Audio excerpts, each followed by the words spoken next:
Hello, ladies and gentlemen of the internet. Welcome to the Movieverse podcast show. My name is the Habitual Pixel. It's my co-host, Big Nasty Productions. This is our Road to the Oscars series of reviews, and we have landed on The Martian on our quest to watch every single Best Picture nominee. And today we're talking about Ridley Scott's The Martian, up for a whole bunch of awards, 7 awards this year. Best Picture, of course. Best Actor for Mark Watney. For Matt Damon in the leading role. Best Adapted Screenplay, good to see, for our friend Drew Goddard. Best Achievement in Mixing and Sound Editing, Visual Effects, and Production Design. So holy shit, more than I expected. And that's our film for today. Martian, of course, if you haven't seen it, it's been out for a while, so I think a lot of people have seen it, but it is the story of Astronaut Mark Watney, played by Matt Damon, who gets stranded on Mars after his Ares 3 mission to Mars scientific expedition of sorts goes horribly wrong, and he gets impaled by a satellite dish and and left for dead, basically. Not that that's his team's fault, but they leave. He's stranded on Mars. He's got to find a way to survive for 4 years. The people back at NASA on Earth have to figure out a way to, make sure he survives for 4 years. And it's this tale of that, Castaway on Mars, turned up to 11 by Ridley Scott. That's what I would describe this as. Maybe not 11, turned up to a 9. Turned down to 9. Who's the author of the book? The author's name is... I actually have the book around here somewhere. But Andy Weir, yeah. Alright. So now, being that you've actually read the book, and the reason I say Mutant Enemy, if anybody doesn't know who Drew Goddard is, he's the guy that worked on a lot of Buffy with Joss Whedon. He did Cabin in the Woods with him. Mm-hmm. He's also done Cloverfield. I believe he directed that, didn't he? I think so. I think he's the one that directed Cabin in the Woods as well, which is an awesome film. One of my favorite films. Yeah. I feel like I'm forgetting something that he's done, and I feel kind of shitty for it. But he wrote World War Z, which I'm sure. Lost and Daredevil as well. Yeah, Daredevil, the Netflix show, not the movie. Mm-hmm. He wrote Cloverfield and directed. Oh, wrote Cloverfield and directed it. No, he didn't direct. Oh, He just wrote it. He did Cabin in the Woods, though. He wrote and directed, and that's one of my fucking favorite horror, if you want, movies ever. And it's good to see him get a writing nomination here. I think he adapted this book okay. I think the book I was going to say to you, since you have actually read the book, I have not, so I figured I'd ask you what you thought about the adaptation. I thought it was okay. I mean, I like the book better just because it's, it makes more sense from a book. A lot of this is inside his own head. And his, his wise ass remarks and shit like that, that's definitely way more of that in the book. I believe the first line of the book is, well, I'm fucked. There's way more, like, swearing and, I don't know, him rambling to himself and stuff like that. But I thought it was an okay adaptation. And there's also less NASA back on Earth stuff in the book as well. Oh, okay. Mm-hmm. It focuses a little bit more on just Mark, but... See, that's what I was wondering, because those were kind of some of the parts where I wasn't overly impressed with the film, with some of the scenes and sequences with NASA there. Mm-hmm. And I don't know, I think maybe you're right. Maybe it is just didn't translate to a different media as well as maybe they had hoped. I thought it did better than I would have expected. That's probably Ridley Scott's doing, but like, hate him or love him, he is a professional, right? Because I like the work of Drew Goddard. It's just I didn't really find this movie. I mean, I didn't find it overly impressive. I thought it was a good movie, don't get me wrong, but I didn't think there was anything overly impressive about it as far as it getting the nod for Best Picture and all these other things. I understand the adaptation because, I mean, obviously there's not that many that are based on books or other works. So generally, when you do that, if you are in the select few that have a higher caliber cast and things like that, you're obviously going to be put into that category, right? Mm-hmm. Yeah, I'll say everything that happens to Mark on Mars is pretty solid and straight from the book for the most part. Just a little bit more, wise ass stuff. Like, for example, he sends boobs. Like, how you can make boobs with the brackets and stuff. Oh, okay. I think that type of boobs. Yeah, that's the first thing. One of the first things he transmitted on that when he gets that little uplink, from the from that other I can't remember what it's called, but that lander that he digs up and uses to talk to NASA. Is that the rover? Yeah. One of the Mars rovers. Can't remember which one, but yeah. I know what you mean. Like, I don't think this deserves Best Picture, but I will say I'm a lover of sci-fi, so I'm going to be a little bit biased, and I especially like I don't know, it's a weird thing to say, but the realistic sci-fi, you know what I'm talking about? Like moon, sunshine, for example. No, I know what you mean, yeah. Things that are a little bit more grounded in reality. And this is, an excellent example of that, I think. But I don't think it would beat out Mad Max or The Revenant in terms of, like, pure expertise in filmmaking, right? Yeah, I would have to agree with you. I mean, there's certain points in it where I feel it's really well done as a if it was just kind of like Moon, where it's just a solitary film just on Mark Watney. If it didn't feature so much of the rest of the cast, I feel like they kind of went overboard with a little bit of it too, because some of the people feel a bit wasted. Do you know what I mean? Yeah, they brought in a shit ton of people just for this ensemble cast back on Earth. Like a lot of people. We'll get to them in a sec, but I know what you mean. It kind of took away. I wish it was more of Mark on Mars, even though the first 45 minutes is just purely him, but until they realize he's still alive, and then it kind of goes on. But you still see like that. You still have quite a few scenes with them. Just they just don't happen to know that he's alive when they announce he's dead, and yeah. I mean, I didn't hate all the back on Mars or all the back on Earth scenes, because I guess they were kind of necessary to explain this, and they do explain it in the book. It's just less focus on the characters, right? But there's like a shit ton of characters that do this, and I guess the team, like NASA team, would be pretty large, sure, but they bring in all these characters just for this ensemble part. I don't know. I guess that was the only thing that took away from me. I wish there was less of that and more of Watney and his crew. And I would agree. I think it would have been a better film if they did just kind of focus on that. Because, mentioning some supporting cast, his crew is made up of Jessica Chastain as the captain, Michael Peña is his best buddy, Kate Mara, and Sebastian Stan, I think. Oh, there's one other one. Yeah. Aksel, Hennie, the doctor. They play up, or the chemist, sorry. They play up, or they make up the Ares team. And there's not a whole lot of them after they leave Mars, actually. But then back on Earth and NASA headquarters, you got Chiwetel. I'm so sorry, I can never pronounce your name, but one of these days I'm going to get it, because he is truly a fantastic actor, I think. Oh, absolutely amazing. I can't wait to see him in Doctor Strange. Exactly, right. He's a great actor. But I can never pronounce his name. I apologize. But he's the mission director. And then, of course, you got Sean Bean, not dying. Definitely doesn't die in this movie. That's too bad. He's, Again, another person doing essentially the same thing, just looking out for the well-being of the crew. Jeff Daniels, is Teddy. He's the NASA director.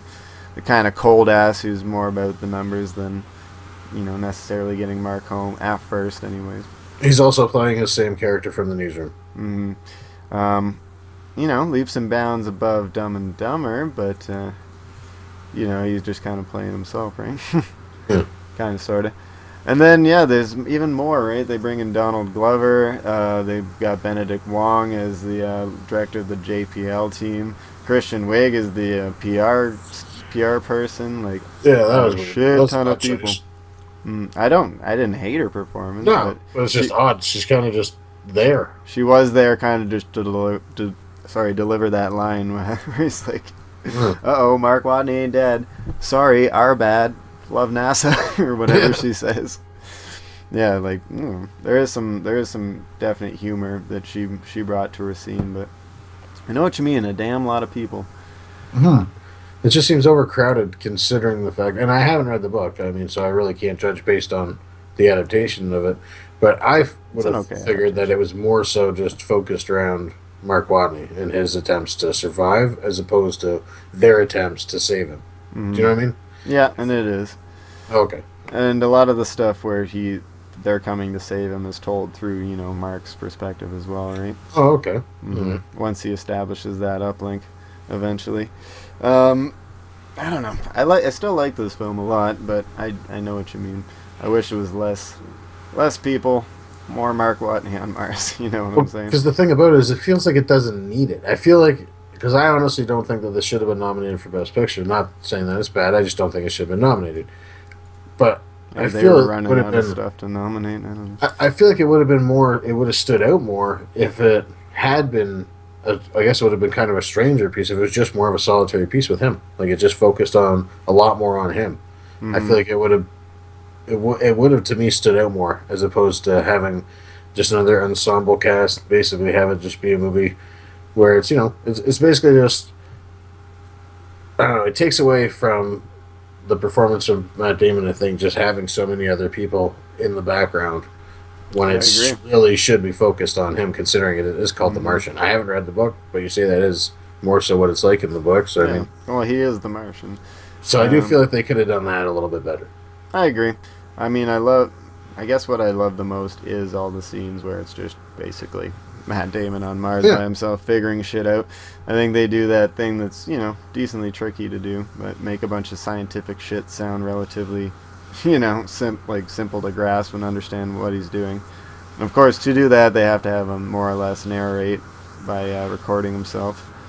But they do that thing that clever space thing that gravity does, right? Like astronauts are supposed to record everything, right? That's part of their job. So I'm like, I guess. But I guess he's also recording himself just to in case they ever see it. In case he dies in like 100 years. 100 years they find it. Which I would do the same thing if I was in his spot. I would. Why not, right? You have the resources, might as well do it. Might as well do it. But yeah, I loved all the survival stuff on Mars. But yeah, I know what you mean. A little too much of the back on Earth stuff. Fortunately, the first decent chunk of the movie is mostly just him on Mars, and that's the part I enjoyed the most, anyways. Yeah, that bit and the very last bit. Where he's finally getting off. Yeah. And even because one of my favorite scenes in the whole thing is when he's coming back in through the, I don't know what you actually call the thing. I'll call it a decontamination unit or something, whatever the hell it is. Mm-hmm. The thing where he comes in and he shuts the little door and then just boom, fucking explodes. Yeah. That was pretty awesome. There's a couple moments like that, yeah. See, the way they did that, I mean, it needs, to me, it felt like it's the type of film where it needs to be more of just him by himself and just let Matt Damon own it, because this is one of Matt Damon's best performances. I'll agree. Yeah, Matt Damon definitely rocked it. But when he was, it's so important for when you're the lone character in these movies. It's just some of the secondary characters are it's just I don't know, something about it just really took me out of it. Where I just really was kind of like, this is okay. I don't like it wasn't anything great. Honestly, I'd be fine if it was just like Chiwetel's character was the only person that he interacted with. I understand why Jeff Daniels is there. I mean, the guy's supposed to be the director of NASA, right? So I understand why he's there. So him, Chiwetel, I feel like they could have dropped a couple people. They did want to add. I guess they wanted to add the subplot where they use secret Chinese backing, that kind of stuff. That's all in the book too, but it's it's more breezed over, and I guess it would be an insane task to put together inner space missions that quick, but see, the way I think it would be, I don't think we need to know that necessarily. You know what I mean? No, you're right. Because what they should have done is just had it be where he's up there, does this thing, shows them survive. They get back, still same story where they still have to rescue him. We can even show them once they start communicating with him, whatever. Mm-hmm. But either way, so have it go to that, and then once he's back on Earth, do that almost like news stories to make it seem more like it's like a realistic story. You know what I mean? I feel like it would have added more to the film of that, from my perspective. Mm-hmm. Yeah, I don't know. I didn't necessarily hate the way they did it. I guess it makes sense.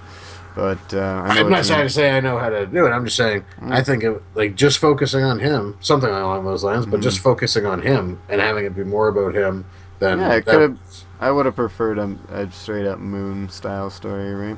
It felt like two stories to me, and it felt like I was I don't know. It felt like you're just not being able to pay attention solely on the struggle that he has, so you're not as connected with it as you would be if it wasn't separated like that, because it feels like two completely separate stories to me. Yeah, well, I agree with you there. Unfortunately, I guess fortunately I should say, there's a decent chunk of the Mars stuff, and they don't dwell on it too much. But I know what you mean. I don't know. Acting wise, I guess we can. I guess I've been going on a rant. I don't know. I just didn't really. I was hoping to like it a lot more than I did. I guess. Yeah, That's what it is. So. I'm not getting it mistaken that you're arguing it's a bad movie. I'm not arguing it's a bad movie either, or a great movie, but I will agree with your Oscar nomination. Best Picture, anyways. Probably doesn't need. Hateful Eight probably deserved that slot a little bit better, you know. I would think so. Something like that. I mean, it deserves things for like. I definitely like some of the cinematography, sound editing, all that stuff is fine. Screenplay is great, I'm sure. The adaptation-wise, kind of the best you could hope to do with a complicated sciencey type plot. But yeah, Best Picture, I don't know.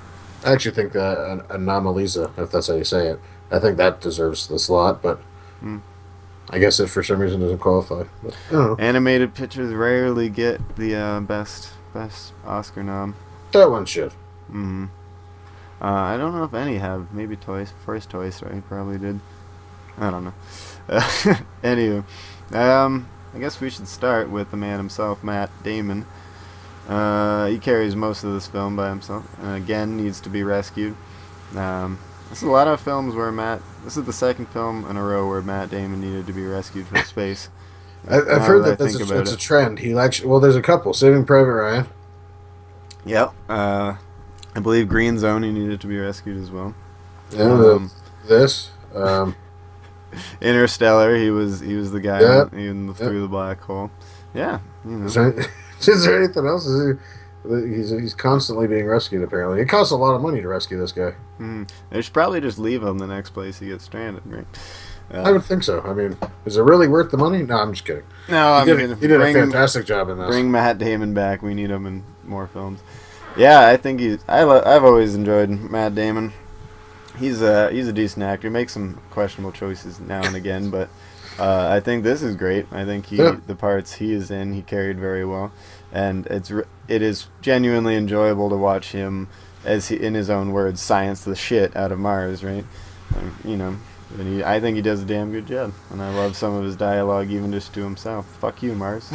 I love Matt Damon's performance in this, and that's what bugs me, is because, and they do have other people that do great performances. Like Jessica Chastain and them all have great performances. My problem is that they don't have enough time to focus on everybody, so it really just is too. I don't know. It just doesn't come off as. I don't really know what the word would be, but I mean, it's just really not that impressive to me. I don't know how to put it. Like, everybody does a great job. It wanted to tell all the information, and unfortunately it might have suffered from that. I know what you mean. Where it should have tried to show too much. Yeah, it's one of those weird cases where you're trying to show too much. And Ridley Scott, I find he does that a lot, just because he's one of those unrestricted directors, right? No one. You're not gonna tell what the fuck to do. No one tells Ridley Scott what to do, and he'll spend the money, make the sets, do whatever he needs to do to get things done. And he's a really weird, like, he was on some interview recently for, like, they were interviewing all the best picture directors, and he was asked, was Martian hard to pull off because of, the set and stuff? He's like, no, I just made it. He was, like, really weirdly not humble, almost arrogant about it. Just like, it seems like it would be hard to make a film on Mars. No, I knew what I needed to do and made a film on Mars. I'm like, oh, okay. He just does whatever the hell he wants. I guess we can talk a little direction. Ridley Scott's I don't know. He's one of the most up and down directors, you know what I'm saying? I think he really is. Yeah. I don't know. I don't mean to insult the man. We all know, like, Alien, Blade Runner, fucking fantastic films, right? But then he also, Prometheus, I don't know. Kingdom of Heaven was average. American Gangster was okay, and then I think American Gangster was pretty awesome. I think saying Kingdom of Heaven is average as being kind, but I guess there was a couple cool fight scenes in it. I guess I don't know. No, American Gangster was awesome. American Gangster was awesome. Then Prometheus, big old letdown, and then this, not bad. I think this is pretty good. Like, he's Black Hawk Down, another peak, and then he did Counselor or whatever, another, like, I don't know. That was, yeah. He's constantly. This is definitely up a and lot down. better than that. I'm not saying this is bad. I'm just saying it doesn't deserve an Oscar nod. Not for Best Picture. No. No, definitely. Yeah, no. And, I mean, like I said, with adaptation, I feel like it's one of those things where Yeah, I don't know. It kind of gets in there because it's based on something, right? And it's, I guess it's more. Yeah, and the film did very well, and we all know that gets the attention.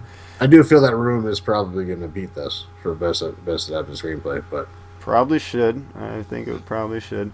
I think this book is the book itself is enjoyable. I'd say if you like the film at all, just read the book. I feel like I should read the book. It seems like something where the book is going to be better for me. Mm-hmm. It's nice, it's fairly summarized, and it's what makes it. Yes, what makes it easy to digest is, of course, written through Mark Watney's perspective, right? Science the shit out of things. That's how he talks, right? He breaks things down pretty easily. And that's the story I'd prefer to know more of, as opposed to because there's a lot of things where it just felt like we're jumping. And they did jump, and I know it's a 4-year story that they're trying to tell here, right? Oh no, sorry, I mean even between going back to Earth and then there, I don't like the fact that it was kind of jumping periods there. But I'd rather know, like, okay, what did he do for that amount of time on Mars? Mm-hmm. You know what I mean? Eat potatoes. Especially when it jumps back and he's skinny. Like when he's super scrawny, I was like, what the fuck? Running out of potatoes. Yeah, I would know what you mean. The latter half of this was, I think, heavily accelerated, and I kind of wish it wasn't. Of course, he had a monumental task ahead of him to travel all these miles and then get into the spaceship and then you got to tear that motherfucker apart and then you got to launch yourself out. That was funny. Yeah. Oh, it was awesome, and I did like his whole attitude towards that. He's like, "This is the most fucked up shit I've ever heard." Though I do like fastest man fastest man in space, yeah. Space travel, yeah. And I love the way his character you can kind of tell he openly admits, like, a lot of the reason he's gonna keep going is because everything he's doing is a first. Like, if he makes it back to Earth, he's he's gonna be the first space pirate. He colonized Mars, like, he's the first one to grow food on Mars. Like, I think that keeps him going, and that's what I don't know, makes his parts entertaining to watch. That's why I'm saying that I feel like they needed to show the transformation in his character when he kind of, because they even said that it felt like he was starting to lose it. In the book, does it have a little bit where he is starting to lose it, kind of like Moon? Yep. Oh yeah.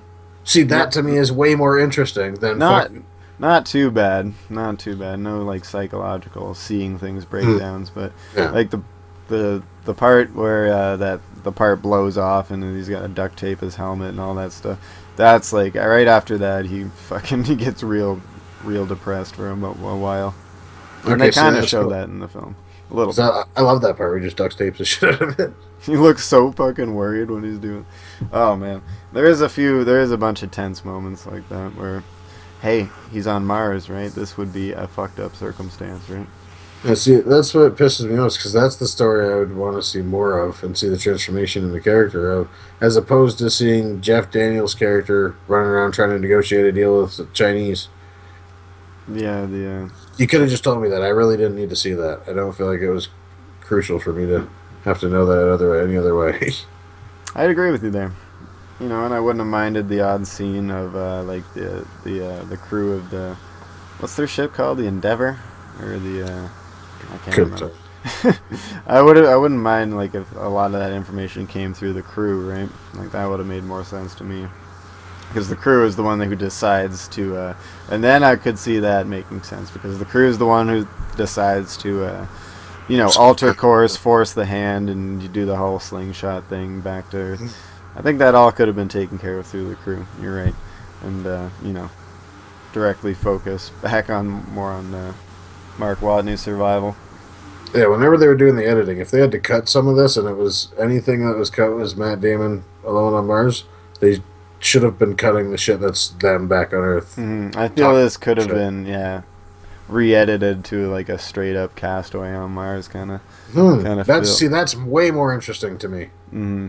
And I think as a Castaway on Mars, it kind of succeeds, the first bit anyways, up until he makes contact with NASA, I will say. And that's my favorite part of the movie. I would say it's worth watching just for that. My favorite part of the movie is the thing blowing up when he goes in it, because I think that's hilarious. That's one of my favorite shots, yeah. Just shuts the door, boom! It's like, oh shit! Dude, I had an Interstellar flashback. That's exactly how he dies in Interstellar, man. When he fucking docks and the airlock's not properly sealed and it fucking blows up. That's what it's called, the airlock. What did I call it? Decontamination unit? Oh, no, you're probably right. Same thing. Airlock. No, it's shooting up stuff. It was like... Yeah, it would be to sterilize the Mars dust all over him. Cinematography-wise, though it's not, up for too much, I did like the way they filmed this. I think all the Mars shots were super neat. Yeah, I would agree. I think the that sort of alien, if it was like alien yet realistic landscape, I don't know. It didn't. I'm sure they just filmed it I guess they filmed it in places like Jordan and whatnot, and just added the background and tinted things red probably and things like that. But I think they nailed the openness of it, right? It's fucking Mars, right? He's literally the only person on the fucking planet besides robots, right? So, hey. Which is pretty cool. Mm-hmm. And he's the first space pirate, dude. I like that scene too. Either where he actually does the figures it out in his head. It's yeah, if I do this, I'm technically considered a pirate. Mark Watney, space pirate. All right. Yeah, that's a pretty cool title to have, I gotta admit. Yep. But hey, that's the price he pays for farming potatoes and human shit for 4 years. And that's one of the problems too, because like you said, the shots of Mars are absolutely awesome, and the way that they shoot when they're doing it, the way the scenes are done there, are great. But for every great scene that they have in space or on Mars, there's a piss poor one, or not even piss poor, but just absolutely average one that was done on Earth that was completely unnecessary. Yeah, the classic NASA control room scenes that you've seen from countless movies. There's a few too many of those. Why? Right? Why do you gotta do just the same tired old shit? There's no reason. You don't even need it. You literally did not need it whatsoever. I honestly think it was a safety explanation tool to make this the most, Unfortunately, movies have to hit the biggest target, blah, blah, blah. That's the business, and I think that's why the, it was as long and as drawn out as it was, the Back on Earth shit, I mean. So that to me is unfortunate. I feel like it maybe should have been... Not an excuse, I'm just, I know. Explaining. No. That makes sense. Complaining. Makes perfect sense. Yeah, I don't know. The science fiction nerd in me, I just love all the Mars stuff, and I think it's worth watching. If you are a sci-fi nerd or a fan of Matt Damon, or even a fan of Ridley Scott, this is probably one of the better things he's done since, American Gangster. Not perfect, but hey. He's a good fucking director, I will say. The way he handles budgets, of course he is. Budgets and shit like that, and it's crazy, right? Yeah. Of course he is. He's not doing these types of movies for no reason. Mm-hmm. Yes, he broke the record with this movie for largest set ever constructed. So, and I guess the Mars set, the Hab thing, but I'm not sure. But cool. I like the way he does this thing. He's not a fucking perfect filmmaker, but I think this is one of the better things he's done in recent memory. I would say overall, it's probably still one of the better ones. Mm-hmm. Hope, fingers crossing, if he ever gets around to Blade Runner 2, that he doesn't just continue to ruin things for me. I thought it was the guy who's doing... There's a remake of Blade Runner I thought they were talking about, and it was going to be Denis Villeneuve. Or Villeneuve. Maybe. I know they've talked about a second Blade Runner. French-Canadian guy. Yeah. I know they've talked about a second Blade Runner for years now, but they've also talked about another alien or what turned into Prometheus, and hey, we won't go there. Fucking Prometheus. Yeah, Prometheus too. They're doing another one. They sure are. This is the movie. This is far superior to Prometheus. This is what I would prefer. See, and American Gangster to this. I would prefer American Gangster to this. Oh yeah, so would I. I would still say American Gangster is a better film. But it is the way he does his filmmaking, right? He likes to spread around his shots and explain as much as he can, right? He does that in American Gangster as well. But it, Not so much. There's a lot more. There's way less focus on. but it's it's balanced by it just being what's his face's character and his team, right? I will say that would be a better way to do it, right? You know what I'm saying? Yeah. It should have just been either the crew of their ship, or should have been just Chiwetel's character back on, and maybe even have Bean be his buddy. I don't know. Not that I hate Donald Glover's performance in here either. I thought that was a cameo, or a fine cameo, but it's just too many people, too many cooks in the kitchen. When Matt Damon should just be running that shit like a boss. Definitely. Yeah. I don't know. Anything else you want to say about The Martian? I know I liked it a little bit better than you. No, honestly, I mean, maybe it's different because I haven't read the book before, and I honestly, from what you've said, feel that the book might be more suited for someone like me, especially with this type of story. I think it's better. It's funnier. As far as performances go, because we didn't really touch on it, I mean, like Kate Mara and Sean Bean and Chiwetel and Jessica Chastain and all them. I guess we didn't really talk about them individually. They do a good job because, I mean, realistically, they're throwaway characters. Because there's Matt Damon's over here, and then there's the ensemble cast over here. Except for Chiwetel. Chiwetel does a superb job of having a small role. I agree with that, and he's such a good actor. I like him a lot. Yeah. I hope we continue to see him in more and more things. Maybe that's what it is. I feel the role was too small for like Jessica Chastain, sorry, Mm-hmm. and even Sean Bean. Really, I mean, I didn't mind his role as much, but I feel like Jessica Chastain, especially, and Michael Peña, I feel like the role was just too small for them. Mm-hmm. Same with Kate Mara as well. She's a decent actress. Except for Fantastic Four, but yeah. Well, of course, but she's just has her fingers crossed. Everyone's just going to skip over that on her. Except for when they do the second one.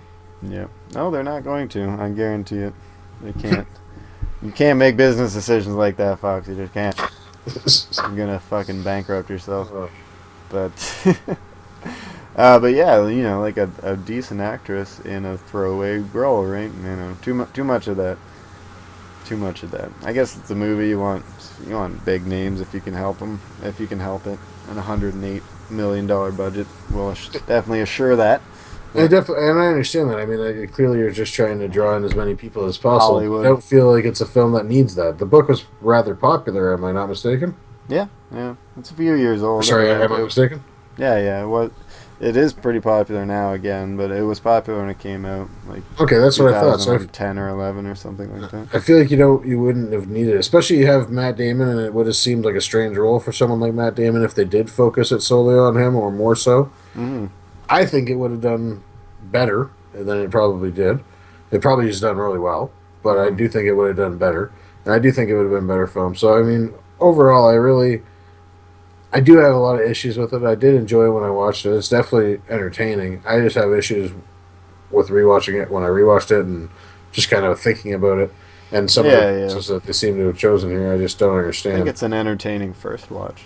Yeah, definitely. I definitely think it's something that everybody can watch and everybody's going to enjoy. I don't think anybody's going to be like, right off the first view, oh, this was just horrible. Mm. So, I mean, with that in mind, I think I'd give it an 8 out of 10 is what I'm going to go with. Right on. 8 out of 10. I guess that's fair. And my love of science fiction, I'm going to give it a 9, just because I love the Matt Damon on Mars stuff so much, and I love the way it's filmed and all that stuff. All your complaints, though, I hear you loud and clear. They're all fucking hella valid. I don't know why there was an ensemble cast thrown in the background of this. If it was just more like, something like Moon or Castaway, where it was just strictly Matt Damon, it would have been, a 9.5, perhaps a 10. And that's my bias towards science fiction.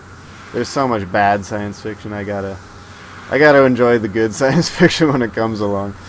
And I think this is one of the better examples of that. Yeah, it's definitely better than Elysium.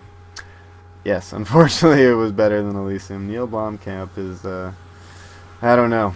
Since District 9, I'm kind of hoping he starts making awesome shit again. Not that I hated Elysium, it just wasn't very good. Yeah. It was not. That's why I like Matt Damon's performance here. I think the stuff he does carry is quite funny. Oh, I think this is one of the best performances in his career. Yeah, when he's dipping the potato and Vicodin because he ran out of ketchup. That was awesome. Hilarious. and he's grooving to the disco tunes in the rover. And I also like the final sequence when he's finally lifting off from Mars. He just hears over the radio, it's like, I need you to come inside and make a bomb. You guys making a bomb without me? He just kind of like looks out of the... Oh, hilarious. I liked it better than I would compare it to like Gravity or something like that. Obviously the special effects and stuff like that is what landed Gravity the nomination last year, I think. Nothing quite that spectacular. 2 years ago now, I think it was for that. Yes, you're right. Yes, I believe you're right. It was Interstellar last year. Yeah, that was the spacey one. Yeah, I'd give it a 9 just because I love science fiction and I like Matt Damon a lot. And what Ridley Scott does do well, he does really well. He has a few gaps in his talent pool, that's for sure, though. Anything else you want to say on this? No, I think we pretty much covered everything. I give it an 8. You give it a 9. Hey. What do you want to do next? We're gonna finally get Brooklyn out of the way. That slow molasses.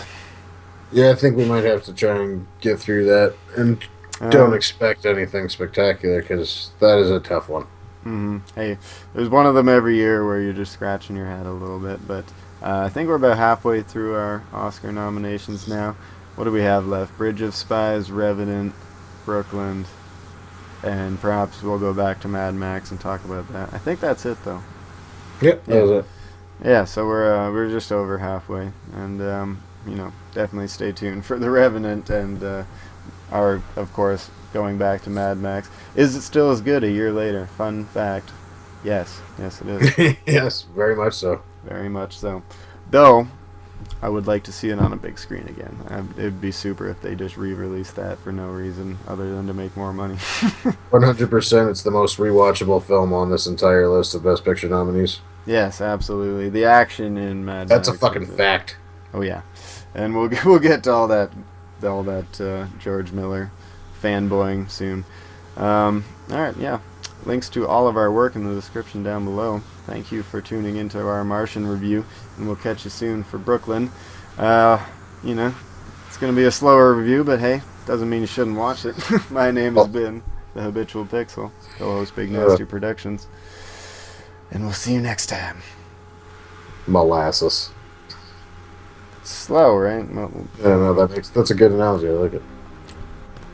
Fucking Irish American molasses.